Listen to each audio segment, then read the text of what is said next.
ሰላም ወገኖቼ እንደምን አላችሁ? ደህና ናችሁ? እግዚአብሔር ስሙ የተባረከ ይሁን። እኔ በጣም ደህና ነኝ። እናንተም በያላችሁበት ሰላም እንደሆናችሁ እምነቴ ነው። እንግዲህ በአለፈው የመጽሐፍ ቅዱስ ጥናት ጀምረን እም፣ በራሪው መጽሐፍ ቅዱስ በሚል አ፣ በራሪው መጽሐፍ ቅዱስ በሚል ጥናት ጀምረናል። እንቀጥላለን። ነገር ግን ደግሞ ትንሽ አሞኝ ነበር ዛሬም ትናንት ካካፈልኳችሁ በኋላ አም፣ ስለዚህ ምንድን ነው ያሰብኩት እንዲሁ አደምጣለሁ ወገኖች ሲወያዩ በተለይ በጥምቀት ሕፃናትን በማጥመቅ በጥምቀት መዳን በጌታ እራት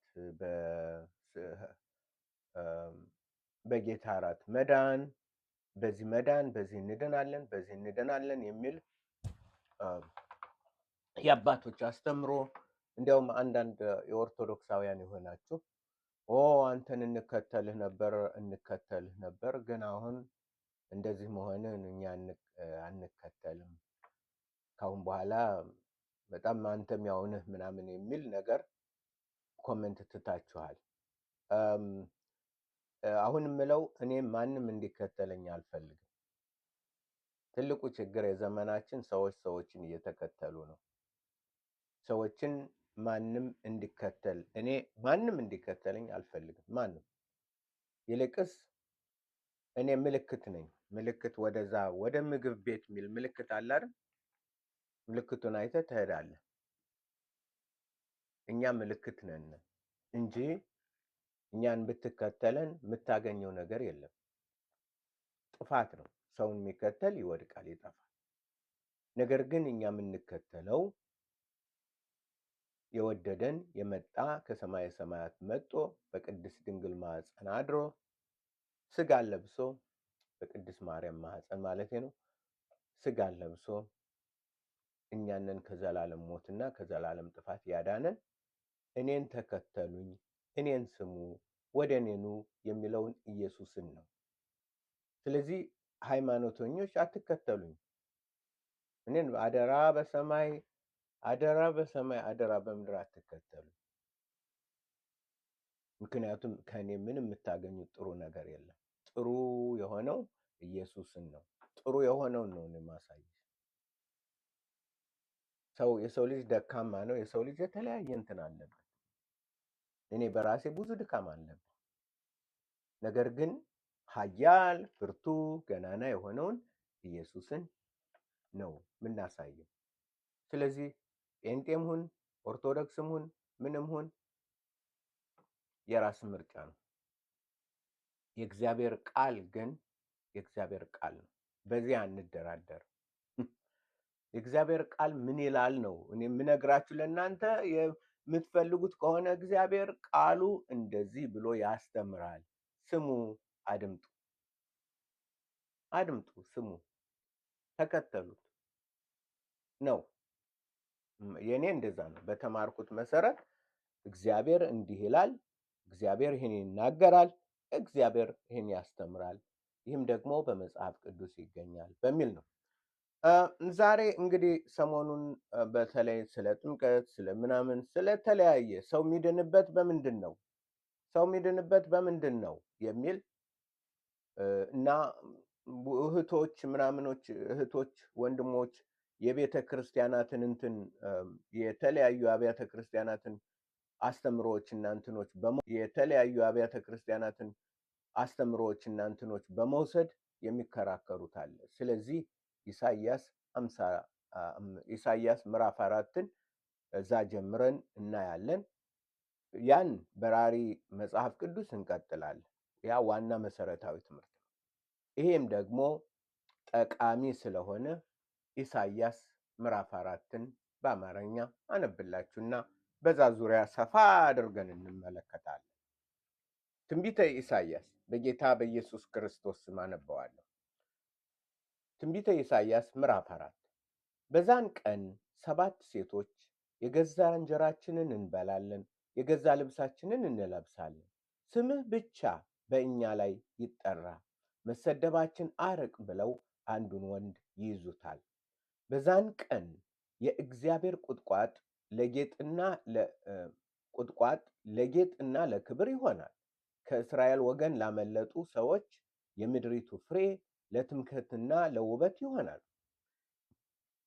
ጌታም የጽዮንን ቆነጃጅት እድፍ ባጠበ ጊዜ የኢየሩሳሌምንም ደም በፍርድ መንፈስና በሚያቃጥል መንፈስ ከመካከሏ ባነጻ ጊዜ በጽዮን የቀረ በኢየሩሳሌም የተረፈ በእስራኤልም ለሕይወት የተጻፈ ሁሉ ቅዱስ ይባላል። እግዚአብሔርም በጽዮን ተራራ ላይ ባለ ማደሪያው ሁሉ በጉባኤዎቻቸው ላይ በቀን ደመናንና ጢስን በሌሊትም የሚቃጠለውን የእሳት ብርሃን ይፈጥራል። በክብርም ሁሉ ላይ መጋረጃ ይሆናል። በቀን ከሙቀት ለጥላ ከአውሎ ነፋስና ከዝናብም ለመጠጊያና ለመሸሸጊያ ጎጆ ይሆናል።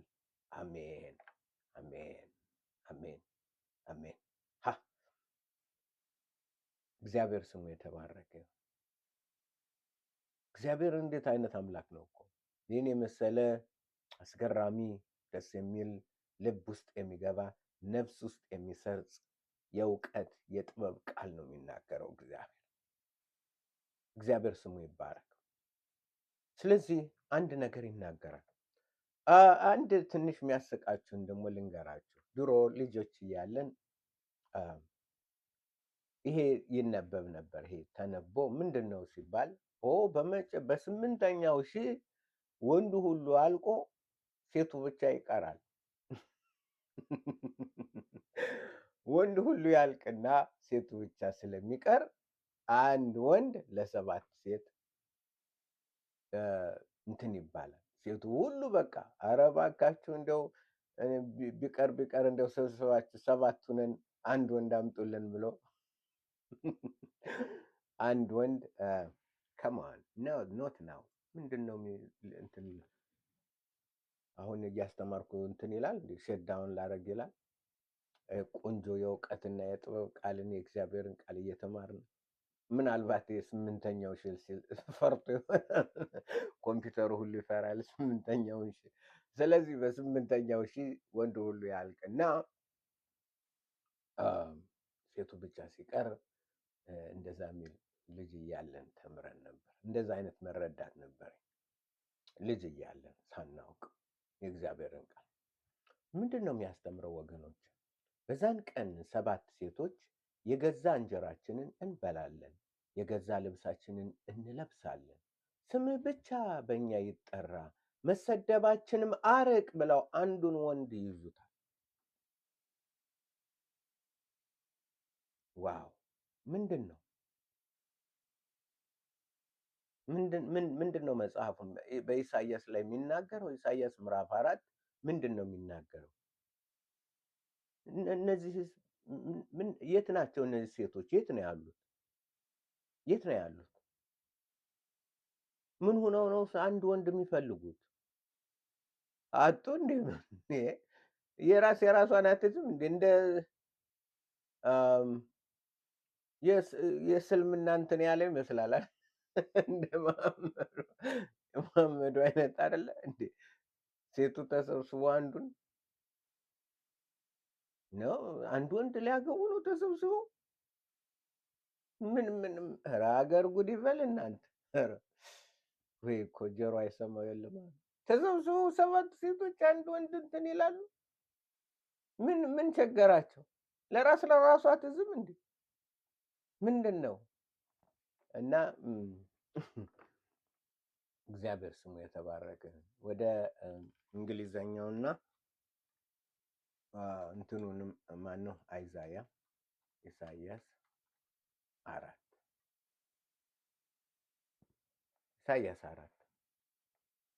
ከማናው ከዕብራይስጡና ከኦሪጂናሉ ከእንግሊዘኛው ከ1611 ጋራ የአማርኛውን በማስተያየት በእርግጥ ተረድተነዋል። ቋንቋው በትክክል የሚለውን ይዘናል ወይ?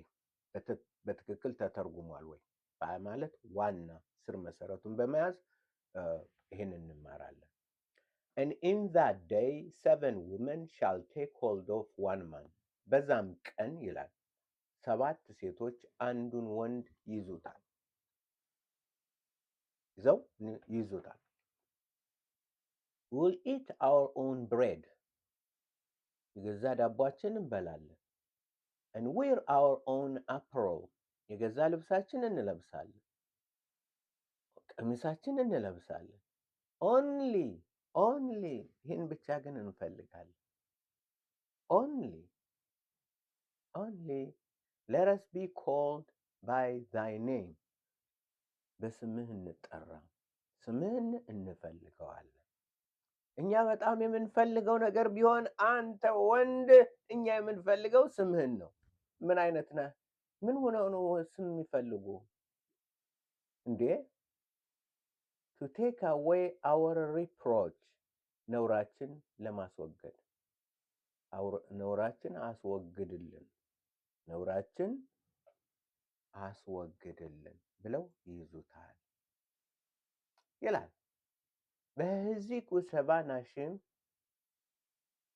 በኢሽ אחד እንዲህ ይላል። ሕዚቁ ማለት ሕዝቅኤል ይላል። በሕዚቁ ሕዝቅኤል ማለት ጉልበት ማለት ነው። እግዚአብሔር ኃይል ነው። እግዚአብሔር ኃይል ነው። ሕዝቅኤል እግዚአብሔር ኃይል በጣም ነው የሚይዙት። ዕብራይስጥ የሚለው በደንብ ሄደው ይዙታል።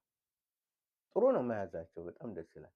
70 ናሽም 7 ሴቶች በኢሽ אחד አንዱን ሰው ባየውም ሀሁ በዛን ቀን ለሞር እንዲህ ሲሉ ላህሜኑ ኖኸል ዳቧችንን እንበላለን፣ በሲምላቴኑ ንልባሽ ቀሚሳችን እንለብስ፣ ቀሚሶቻችን የራሳችን ቀሚስ እንለብሳለን። ራክ ይቃረይ ሽምኻ አሌኑ ኤሶፍ ሄርፓቴኑ። በዚህ ይሁን ስምህ ብቻ ይጠራ፣ በስምህን ብቻ ነው። ኤሶፍ ዮሴፍ የሚለውን አላል ዮሴፍ ኤሶፍ ሄርፓቴኑ ኤሶፍ ሄርፓቴኑ ምን ታደርጋላችሁ? ገመናችን ትሰበስበዋለህ፣ ታስወግደዋለህ። ገመናችን ሰብስበህ ታስወግድልናለህ። ምንድን ነው የሚናገረው የእግዚአብሔር ቃል? ይህ ምንድን ነው? ይህ በጣም አስገራሚ አስደናቂ የሆነ የእግዚአብሔር ትንቢት ነው። ኢሳይያስ ነገር ሁሉ ከመሆን በፊት አስቀድሞ ያየው። ይህም ደግሞ የእኛን ዘመን ነው። አንቺና እኔ ያለንበትን ዘመን ነው። የአብያተ ክርስቲያናትን ዘመን ነው። እስራኤል በምዕራፍ 1 በምዕራፍ 2 በምዕራፍ 3 እስራኤል እንደወደቁ የጽዮን ቆነጃጅት እምቢ እንዳሉ አንፈልግም እንዳሉ ልብሳቸው ሁሉ የሚያስገርም ልብስ ነው። ምዕራፍ 3 እና እንደዛ ስናይ የጽዮን ቆነጃጅት አንፈልግም ብለው በእግዚአብሔር ፊት አመፃ እንዳደረጉ እግዚአብሔርን እንትን እንዳሉ በእግዚአብሔር ላይ እንዳመፁ በእግዚአብሔር ላይ አንታዘዝም እንዳሉ በኢሳይያስ እግዚአብሔር ተገልጦ ዓይን አላችሁ አታዩም፣ ጆሮ አላችሁ አትሰሙም፣ ልብ አላችሁ አታስተውሉም፣ አትገነዘቡም፣ ያላችሁ ይመስላችኋል ግን ነው አታዩም ብሎ እግዚአብሔር በእነሱ ላይ እንትን ያለው በእኛ ዘመን የሚሆነውን ደግሞ እዚህ ላይ ምዕራፍ 4 የኛ ነው። የቸርች ዘመን ወይም ደግሞ የቤተ ክርስቲያናት ዘመን ነው።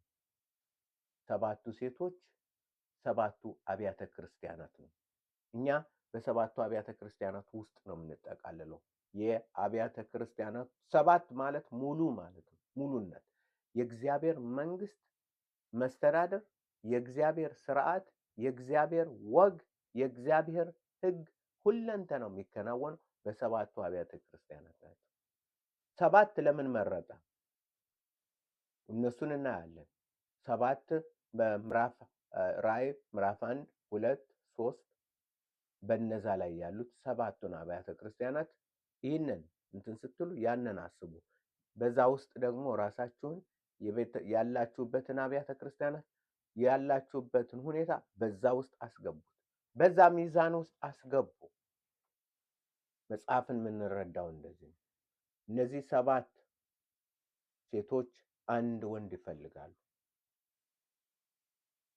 7 ሙሉነት ማለት ነው። አንድ ሙሉ ለምሳሌ 7 ጊዜ ሁሉ ምን ይላል? ጆሮ ያለው ቢኖር ይስማ።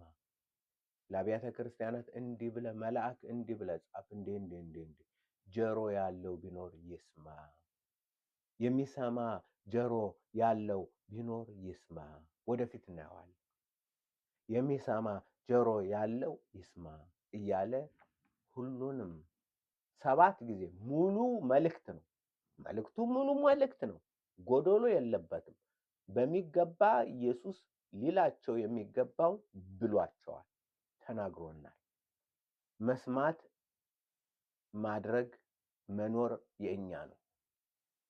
ስለዚህ እነዚህ ሴቶች ችግራቸው ምንድነው? አመፀኞች ናቸው፣ እልከኞች ናቸው፣ ክፉዎች ናቸው።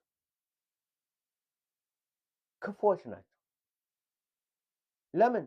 ኖ ያንተን ልብስ አንፈልግልህም።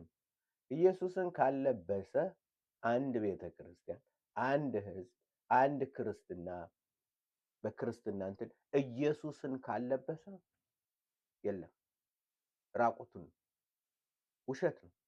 እንዲያውም እኮ አንዱን ቤተክርስቲያን እንደዛ ነው የሚለው አይደል እንዴ? ራቁትህን እንደሆንክ ምን እንደሆንክ አታይም።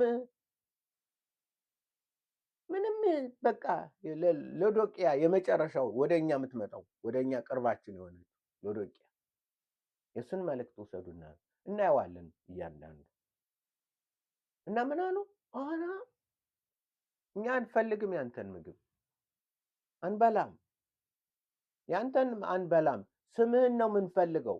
ክርስቲያን መባል ይጣል ሁሉ ይወዳል። ሁሉም ሰው ክርስቲያን ተብሎ ካቶሊኩ ክርስቲያን መባል ይወዳል። ሁሉም ኦንሊ ጂሰሱ ራሱ ክርስቲያን ተብሎ መጠራት ይወዳል። ክርስቲያን ሞርሞኑ ክርስቲያን ተብሎ መጠራት ይወዳል። ሁሉም ክርስቲያን። ይቺ ስም በጣም ውድ ናት። ስለዚህ ሁሉም አምጥቶ ያንን ስም ይለጥፋል። እግዚአብሔር ግን ያስጠነቅቃል። አልመላህም፣ ከሰማይ የወረደ እንጀራ ይሄ ነው። ከዚህ የበላ እኔ የምሰጠው ምግብ የሚበላ ሁሉ ለዘላለም አይጠማም። እኔን ብሉ፣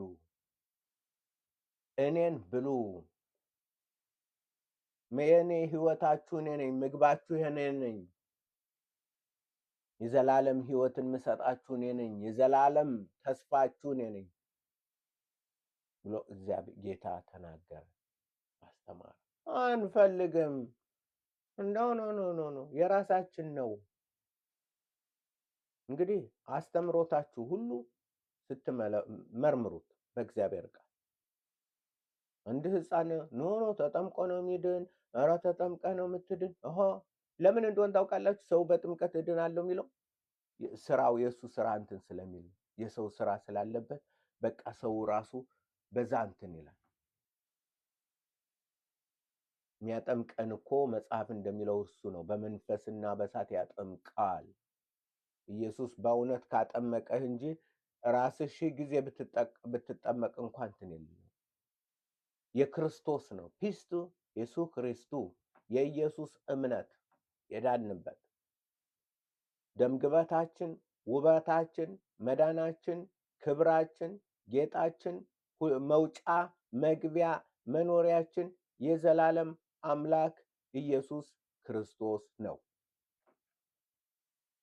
እኛ በሰራ ነው በአንዳች ነገር ምንም አናደርግ። አድርግ ከተባልክ ታደርጋለህ። ይህንን አድርግ ከተባል ግን አንተ ስላረከው የዳንክበት አይደለም።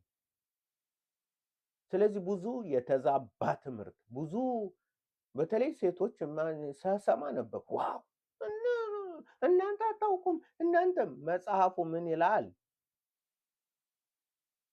አባቶች ምን አሉ? መጽሐፉ ምን አለ አትልም እንዴ? ኢሳይያስ ምን አለ? ኤርምያስ ምን አለ? ዳዊት ምን አለ? ሙሴ ምን አለ? ምን አሉ? ጌታ በእነሱ አልፎ ምን ተናገረ? በነቢያት፣ በሐዋርያት፣ በቅዱሳን መሰረታችን በሆንበት በተመሰረትንበት በሱ አልፎ እግዚአብሔር ምን ተናገረን?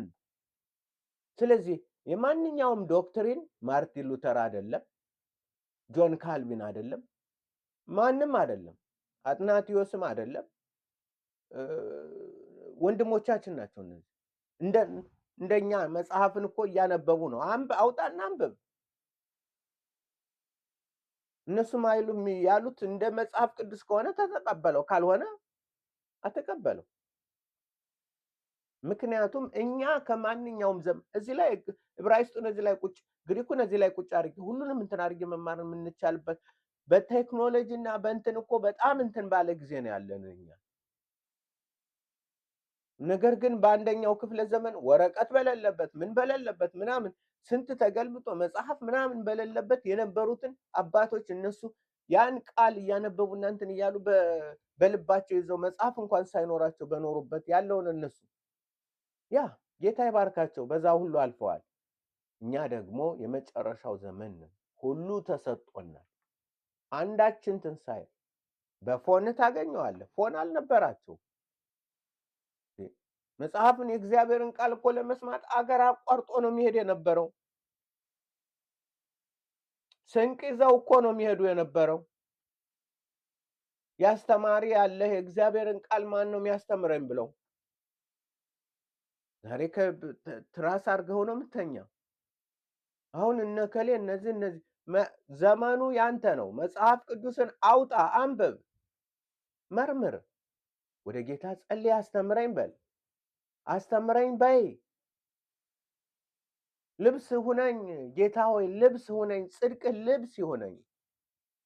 ምግብ ሁነኝ ጌታ ሆይ፣ አንተ የህይወት መና ነህ፣ መና ሁነኝ። አንተ ጌታ ሆይ ነው የራሴን ነው የምለብስ፣ ስምህ ብቻ ነው። ስምህንማ በስሙ የትም አትደርሱ። በክርስትና ተብሎ የሚመጣ ይህን ቃሌን ሰምቶ የሚያደርገው ሰው ቢኖር ቤቱን በዓለት ላይ የሰራ ልባምን ሰው ይመስላል። ዝናቦች መጡ፣ ጎርፎች ወረዱ። ግሪኩ እንደዛ ነው የሚለው፣ አማርኛው እንደዛ አይደለም። ግሪኩ እንደዛ ነው የሚለው። ጎርፎች፣ ዝናቦች፣ ወንዞች ወረዱ ነው የሚለው። ፖታሞስ ይለዋል። አማርኛው እንደው አቅሎልን ጎርፍ ብሎልናል። ቀለል ብሎ የወንዝ እንትን ይወርዳል። ወረዱ፣ መታው ቤቱን፣ መቱት ቤቱን። አለት ላይ ክርስቶስ ላይ ስለተመሰረተ አልወደቀም። በጌታ በኢየሱስ ክርስቶስ መሰረት ያደረገ በኢየሱስ ላይ የተመሰረተ ማንም አይነቅለው። ምንም ለምን አይለፋም? እልፍ አላፍ ሰራዊት ይሰለፍ፣ ምንም አይሳካለት። የእምነት ልብሳችን በኤፌሶን 6 ላይ የተነገረው የእምነት ዕቃችንና ልብሳችን ግጥም አድርገን ለብሰን ረጋ ብሎ መቆም ነው በአሁን ዘመን። እግዚአብሔር እንደዛ ይላል።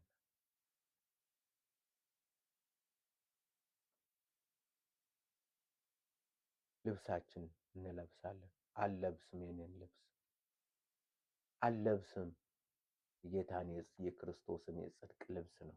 እኔ የሰራሁትን ልብስ አልለብስም። ይሄ ነው ማለት ያለብሽ። ጌታ ሆይ አልለብስም፣ የኔን ቀሚስ አልለብሰው፣ አልፈልገውም። ያንተን ውብ የሆነውን የጽድቅ ልብስህን ነው የምፈልገው።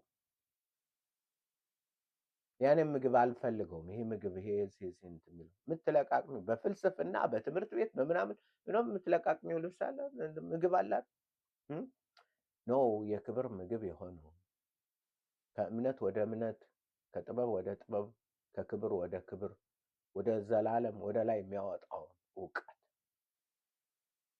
አጽንቶ የሚያቆመውን ያንን ነው የምፈልግ ጌታ ሆይ። ያን ምግብ ያንን ነው የምፈልገው። ይህን ቃሌን ሰምቶ የማያደርገው እነዚህ ሰምተው ማያደርጉት እነዚህ ናቸው ልብሳቸውን እንትን የሚሉት። ምክንያቱም አይፈልጉም አለመስማት። ስምህን ብቻ ነው ምንም እንጂ ስምህን ዘጠኝ ነው እንጂ ኢየሱስ ኢየሱስ ኢየሱስ ስምህን ነው እንጂ እኛ ብለው ስላሉ አይሰሙም። አሸዋ ላይ ተመስርተው አሸዋ ላይ እንደውም ትናንትና ሳነብ ራሱ ያለበት ዮሐንስ ያለበትን እዛ ጋር እንትን ነበር።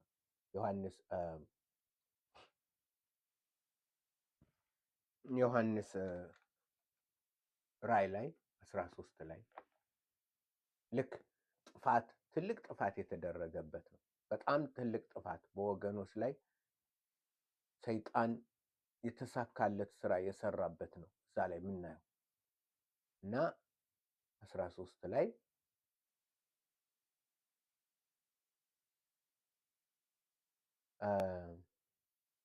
የሆነ አንድ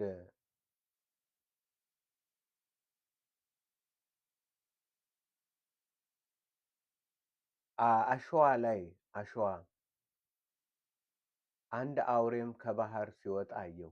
10 ቀንዶችና ራሶች የሆነ አሸዋ አለ። ስለ አሸዋ ይናገራል። የት ላይ እንደሆነ አይደል ነው እንጂ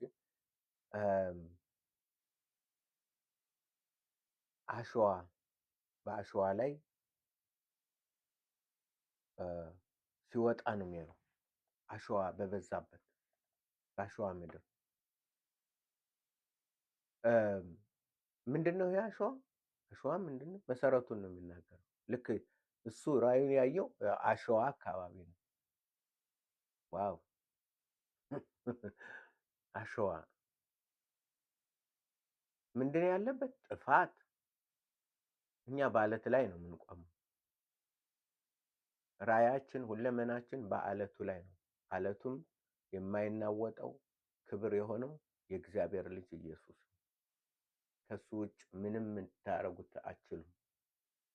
ስለዚህ ደህንነት በክርስቶስ ስራ ነው። በቃ ደህንነት በክርስቶስ ስራ ነው።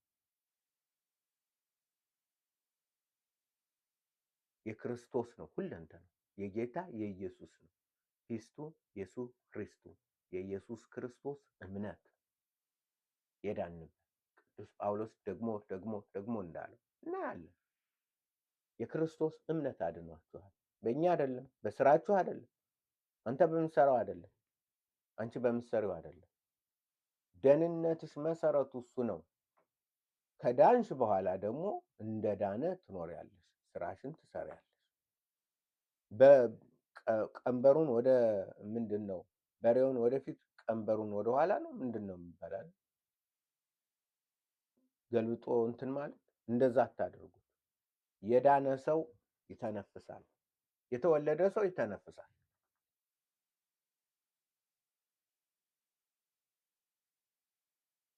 የተወለደ ሰው ይተነፍሳል። የዳነ ሰው ይሰራል። ፍሬ የሌለው አልዳንም ማለት ነው። መጀመሪያው ውሸት ነው።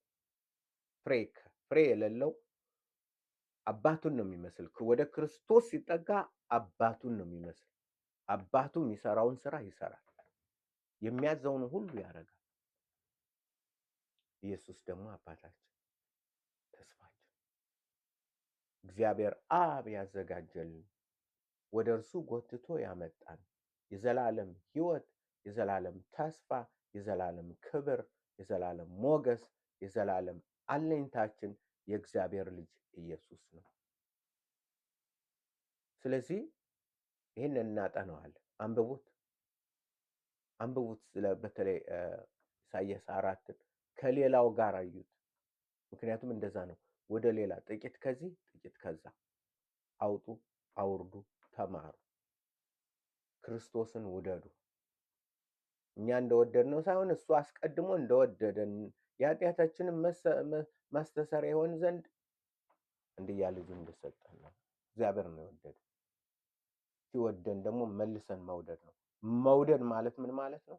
ትእዛዙን መጠበቅ። ብትወዱኝ ትእዛዜን ጠብቁ። በነቢያትና በምናምን እየተንጫጫ በሰው አስተምሮ ወዲያና ወዲህ እየተፍገመገምክ ወዲያና የምትለው አይደለም። በእውነት እና በመንፈስ ጸንቶ በመቆም ነው። በቃሉ ጸንቶ በመቆም ነው።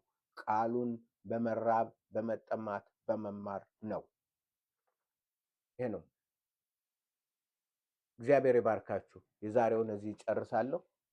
እንቀጥላለን። አጥኑ እባካችሁ አጥኑ። አሁን ጊዜ ወስጄ ያው አሞኝ ነው። አሁን ተነስቼ ነው እንደውም ለምን እንደዚህ እያሉ ዝም እላለሁ ብዬ ላካፍላችሁ የመጣው። እግዚአብሔር ስሙ የተባረከ። ማነው ፎርኬ? ሰላም ነው ጋሽ፣ እንዴት ናችሁ? ሰላም እንደምን አለህ? እግዚአብሔር ይመስገን ደህና ነህ? አለሁ። ከዚህ በፊትም ጥያቄ ነበረኝ እና አስገብታችሁ ነበር። ምን አይነት ጥያቄ ነው? አይ ይሄ ኢትዮጵያ ስለሚሸጠው ይሄ ስለ ዘይት የተቀባ ዘይት ምናምን የሚባለው ነገር አለ አይደለ? ብዙ ፓስተሮች የሚሸጡት እና የምር ይሰራል ወይ አይሰራም? ወይ ሰማኝ። አሁን ሳስተምር የነበርኩት ምንድን ነው? ምን አላችሁ? አሁን ሳስተምር የቆየሁት ስወያይበት የቆየሁት ምንድን ነው? እንደዚህ አይነት ቆይታችኋል ስላልነበራችሁ ነው። ቲክቶክ ላይ በዚህ ሰሞን አላየኋችሁ። አይ ነው አሁን ስጨርስ ነው አንተ እንትን ያልኩ እና ሳስተምር የነበርኩት እንደዚህ አይነት ሌባዎችና ዘራፊዎች ምኖች ተኩላዎች ከነዛ እንድትወጡና በክርስቶስ ትምህርት እንድትኖሩ ነው ምለው። እንደዛ የሚባል የለም። ኦኬ፣ አሁን እርስዎ በሁለቱ አያምኑም ማለት ነው? በነብይና አሁን በሚባለው ነብይነትና በዘይት ምናምን የሚባለው ነብይ የሚባል የለም። የመጽሐፍ ቃል ተሰጥቶናል። የህይወት ቃል ተሰጥቷል። በዛ መኖር ነው እንጂ ነብይና ዘይቱ ምናምን ሁለቱ አይሰሩም። የለም፣ እንደዛ የሚባል የለም። ኦኬ ቴንክ ዩ። እሺ ጋሽ፣ እንደዛ ይሄ ነው አሁን ያለው። ለዚህ ነው 7 ሴቶች 7 ይሄ ነው የዛሬ የተማርነው። በዛን ቀን 7 ሴቶች የገዛን ቸርች ገብቼ ነበረ 2-3 ቸርች፣ ሁሉም ቦታ ግን አለ ወይ የተለየ ቸርች ካለ አላውቅም እንጂ አሁን ነብይ ናቸው ብዙ ቸርች ያላቸው ነው። ቢኖርስ ካያችሁም ቸርችም ካረጋችሁ ምንድነው እምነት ምንድነው እንትን ነው። እምነት የለኝም። እምነት ከሌለማ ኦኬ ጥሩ። እና አንተ መፈለግ ያለብህ ነብይ ሳይሆን ማንንም ሳይሆን የህይወት ዶክተር። ካመመ አንድ ሰው ወደ ዶክተር ነው የሚሄደው አይደለ? የህይወት መድኃኒት እና የህይወት ፈዋሽ የሆነው ኢየሱስ ክርስቶስ ነው። ወደ እርሱ ማየትና ከእርሱ መማር ነው። አንደኛ እኛ አሁን ያለንበት ዘመን በጣም በጣም በጣም በጣም ወንጌል ለዓለም ይደርሳል ብሎ የተናገረው እውነት ይሆን ዘንድ በፎኑ በኮምፒውተሩ በምኑ ፎን መጽሐፍ ቅዱስ እንደ ልባችን ነው የምንፈልገው ትርጉም በምንፈልገው ቋንቋ ማንበብ፣ እግዚአብሔር ጋር መታገል፣ አስተምረኝ ማለት፣ ለውጠኝ ማለት እና ወደ እርሱ በእውቀት መቅረብ እና ዝም ብሎ ደግሞ እንደ እንትን መነዳት የተለያዩ እንትኖች ናቸው። ስለዚህ ህይወትን የሚፈልግ ኢየሱስ አለ አሁንም እንጂ ነብይ ምናምን የለም። ነብይና ዘይት የለም ነው የምትለው። ስነግር ስማ፣ መጽሐፍ ቅዱስ እየሰማኝ አይደለም እንዴ? ምንድነው እንትን አልክሳ? ዘይት መሸጥና መለወጥ ከፈለግ መለወጥና መሸጥ ትችላለህ። ቀጥል። ምክንያቱም ኢየሱስ እርኩሱ ይርከስ። አይ ጩፋ ታዲያ የወላ ሰው የሚከተለው ዘይት እየሸጠ ማለት ለምን ይከተለው? ክርስቶስን ነው የሚከተል። ክርስቶስን የሚከተል ነው እኛ የምንፈልገው እንጂ ጌታ የሚፈልገው ክርስቶስን የሚከተል እንጂ አንተ እንደምትለው እንትን አይደለም። ፈለከው ተከተል። ኢየሱስ ተከተል። አመፀኛው ወደፊት ያምፅ፣ ርኩስም ወደፊት ይርከስ፣ ጻድቁም ወደፊት ይጽደቅ፣ ጽድቅ ያድርግ፣ ቅዱስም ወደፊት ይቀደስ ለእያንዳንዱ ሰጠው ዘንድ በቶሎ እመጣለሁ አለ። በቃ ደሰት። ስለዚህ ሸቃጭ ማለት አለን ስለሚሸቅጥ አውቆ ነው ይህን የተናገረው ራእይ 22 ላይ። እኮ ለምን አትቃወሙም ታዲያ? ሁሉም እየሸጠ ነው ዘይት፣ ለምን አትቃወሙም ታዲያ? ማለት ዝም ብለህ እየነገርኩት እንደዚህ አይነት ሌቦች ናቸው ምናምን እለዋለሁ። ለምን አትቃወምም? ምን ልበልልህ? መጽሐፍ ቅዱስን አንበብ ወደ እግዚአብሔር ቃል እና እለዋለሁ። አትቃወም። ኢየሱስ ከፈቀደስ ሌባው ይስረቅ። አትስረቅ ተብሏል። እሰርቃለሁ ካለ መብቱ ነው። ለምን? ጊዜው አለ። የፍርድ ጊዜ አለ። የፍርድ ሰዓት አለ። ዝም ብሎ እዚህ ያለ ቲክቶክ ያፈራውማ እንደዚህ አይነት ህዝብ አለ። አላምንም አላምንም እንዲህ ያደርጋሉ። ካላመንክ ምን አገባ? የፈለጉትን ቢያደርጉ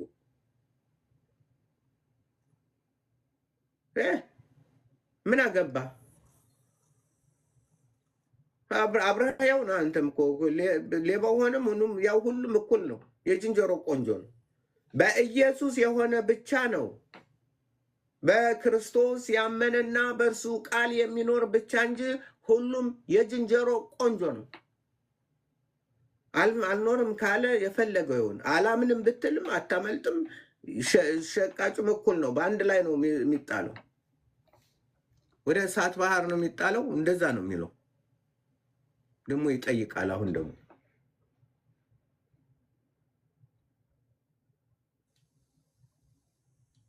ስለዚህ እውነትን ከፈለግ እውነት ኢየሱስ ነው መከተል ያለብህ። እዩ ጩፋ፣ የእዩ ባልቻ፣ የእዩ ተስፋ ምናምን ሳይሆን ኢየሱስ ነው። ተከተል። ወደ እኔኑ እኔን ስሙ፣ ከእኔ ተማሩ፣ እኔ የዋ በልቤ ትሑት ነኝ ያለ ኢየሱስ ነው። ወደዛ ሂድ፣ ወደ ዘይት ሸቃጭ ወደ ምናምን ሂድ ማን አለ? አሁን እንደዚህ ወይ ለምን አብሬ ያልሸጥኩም ብለ ይሆናል። እንደዛ ነው የሚመስለኝ። አብሬ ለምን እኔ ያልተካፈልኩም እነዚህ ዘራፊዎች ጋር?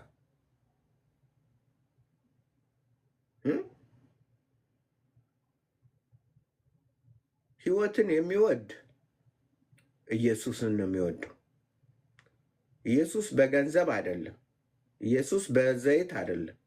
ኢየሱስ በእምነት ነው። ጌታ ኢየሱስ የህይወት ንጉሥ ነው።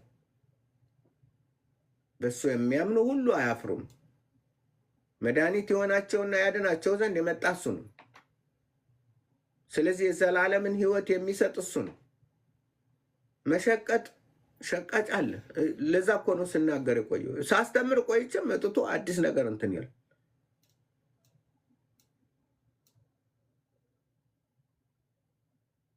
የፈለገው ነብይ ነኝ ይበል። ነብዩ መሐመድም ነብይ ነኝ ብሏል።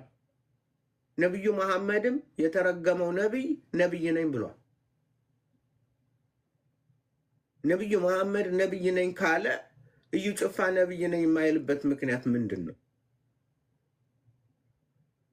ነብዩ መሐመድ ነብይ ነኝ ብሎ ትልቅ ነገርን ካገኘ እስራኤል ዳንሳ ነብይ ነኝ የማይልበት ምንድን ነው ልዩነታቸው? መጽሐፍ ተሰጦ ተዘግቶ ካለ በኋላ አንዱ በጧት መጣ፣ አንዱ ሌባ ጧት መጣ፣ አንዱ ሌባ ወደ ማታ መጣ። ሁሉም ሌባ ናቸው።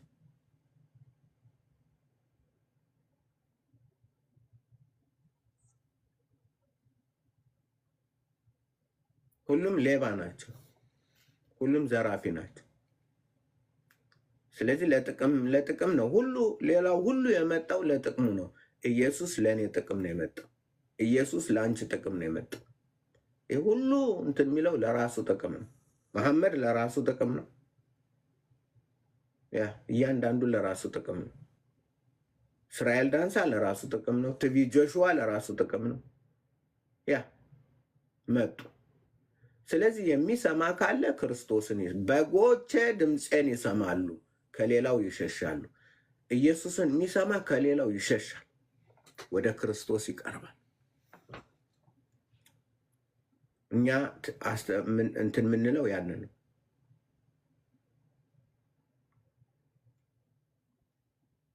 እንትን የምንለው ያንን ነው።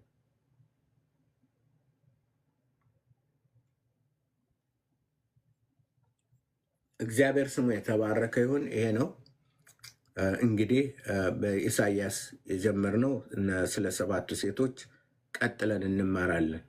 ጥያቄ ለመማር የምትፈልጉ ብቻ ኑና ጠይቁ። ዝም ብለህ ግን ይሄ ዝም ብሎ አላምንም ግን እነዛ እንትን ይላሉ። ቤት እየተቃጠለ ሲቃጠል አንድ ሰው ምንድን ነው ወይም ወደዚህ ሄዳለሁ ወደዚህ ቤት ነው ማመልጠው ነው የሚለው። ኧረ የእነዛ ቤት እየተቃጠለ ራቅ ለራስህ። አረቅም አልሄድም፣ አልፈልግም። ግን ለምን ይቃጠላል? ትቃጠላለህ። አንተም ይመጣልህ አለ ክርስቶስ ይመጣል። በነጩ ዙፋን ስር ትንበረከካለህ። አላምንም ጌታ ሆይ እኔ እኮ አላመንኩትም ነው። ኢየሱስ ጌታ እንደሆነ በአፍህ ትመሰክራለህ፣ ሳትወድ እያለቀስክ እልቅሶ እልቅሶ ወደ ዘላለም እሳት ባህር ትጣያለሽ። የደም እልቅሶን እያለቀሽ በዛም ዋይታና እልቅሶ ይሆናል። ጥርስ ማፋጨት ይሆናል ለዘላለም። በዚህ ላይ በዚህ ቀልድ የለም። እኛ የምንናገረው የቀልድ ጉዳይ አይደለም፣ የህይወት ጉዳይ ነው። የዘላለም ህይወት ነው። የምድር ህይወት እንኳን አይደለም፣ የዘላለም ህይወት ጉዳይ ነው። የክርስቶስ ስራ የዘላለም ህይወት ነው።